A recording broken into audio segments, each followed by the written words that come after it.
Incredible amount of work that is being done to continue to clean up Gifford. And Lieutenant Governor, what are you seeing? 3 men were shot over on East Washington Street. That's just off to my right. Then police say they made their way to the home that you see behind me. This course isn't just about handling a firearm safely. You have to shoot and shoot well. Now we watched this FEMA group walk up and down the streets here in Gifford talking to people and really just trying to get the entire picture. It will still be illegal, but take one step onto this city-owned street. People in Hoopeston are going to keep feeling the effects of June's massive fire. But with blistering hot temperatures expected Friday, Saturday, and Sunday, it's the perfect time to honor the city's history while shining a spotlight on its future. They expect power to continue to come back slowly throughout the day. I'm going to step out of the way here. 3 people are shot here in Champaign on the 1200 block of Bradley Avenue. It's really incredible and actually pretty inspirational how positive people in Gifford are staying amid all of the tragedy.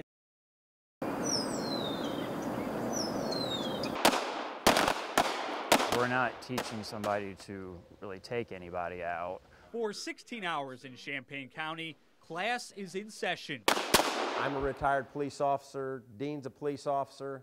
Josh is an NRA guy. They learned firearm safety. That damn near tear your thumb off when that thing comes out of there. They learned how to handle a firearm safely. They learned how to shoot a firearm safely. They learned the do's, the don'ts. Starting from the ground up, this Illinois concealed carry course treats everyone like they've never touched a gun before. Oh. That's why we're careful. Because some haven't. The class was unbelievable. So much knowledge. The firing range isn't where most of that learning happens. Do not close the cylinder. It's inside the classroom. Most of the 16-hour course is spent learning the Illinois mandated curriculum for concealed carry permits. How to safely carry a concealed firearm is one of the main components of the class. The instructors make it clear that while carrying a firearm is a right, it's also a big responsibility. One mistake with a firearm and life will never be the same. You could kill somebody else, you could wound or kill yourself, you can be sued. All kinds of bad things can happen. The idea of stopping something bad from happening is what drove many of the 38 people to this class.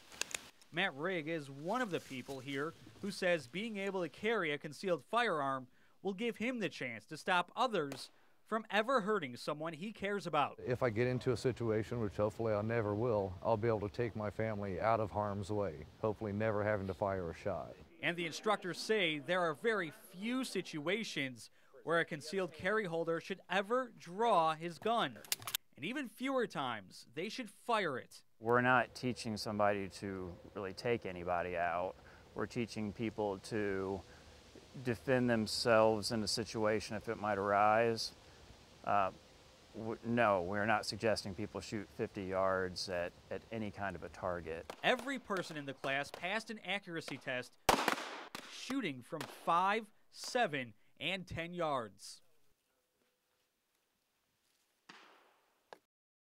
Janice, we're live here with Lieutenant Governor Sheila Simon. She's in town today touring the damage, taking a look at just the incredible amount of work that is being done to continue to clean up Gifford. And Lieutenant Governor, what are you seeing so far?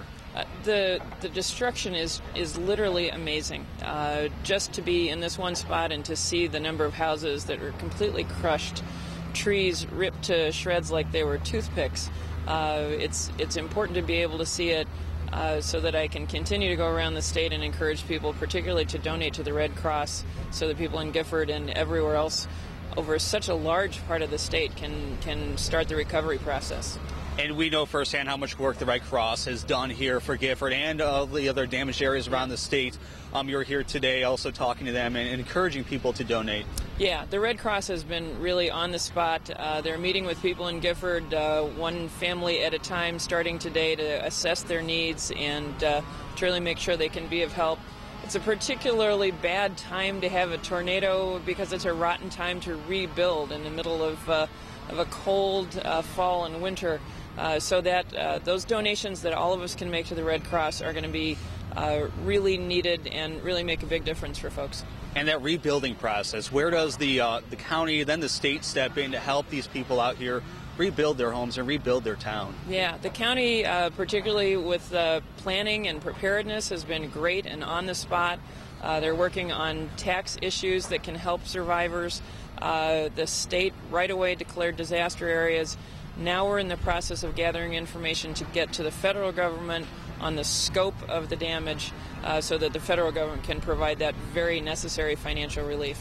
And then yesterday we saw FEMA and the Illinois Emergency Management Agency out here touring the area, just assessing the damage.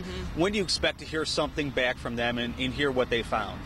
We know from the tornado that hit Harrisburg, Illinois over a year ago, where the disaster did not rise to that scope, that those calculations are important. I think the scope of this disaster is so immense that it's going to be hard to see how this is not appreciated by the federal government. Thank you, Lieutenant Governor. I appreciate your time. Thank you. We're going to keep updating you throughout the day here live in Gifford. David Ade, ABC News Channel 15. First off, it's a moment that will keep many Illini basketball fans up at night.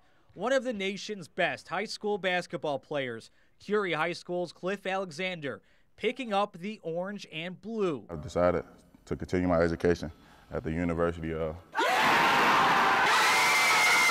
Everybody cheered. They saw what happened. Kansas. And then we got mad. A ploy, deception, just a kid having some harmless fun. I was telling my teammates thought I should do, so I just did it. But all of it at the expense of the Illini basketball fan base, a group visibly heartbroken. What's your problem? Are you kidding? Then social media blew up. Everyone from fans to seasoned basketball analysts ripping the 17-year-old basketball star. But those who only heard the decision on the radio and didn't yet see Alexander actually touch the Illinois hat had a much different reaction. So it's definitely disappointing to hear that he's going to Kansas, but honestly, all the best to him. While it's going to take some time for fans to get over the Alexander decision, most are still looking on the bright side and say the Illini basketball program is on the upswing. With Coach Gross, I think we're definitely in good hands, and you know, we'll get there. Maybe it'll take a little longer than we would like, but it'll happen eventually.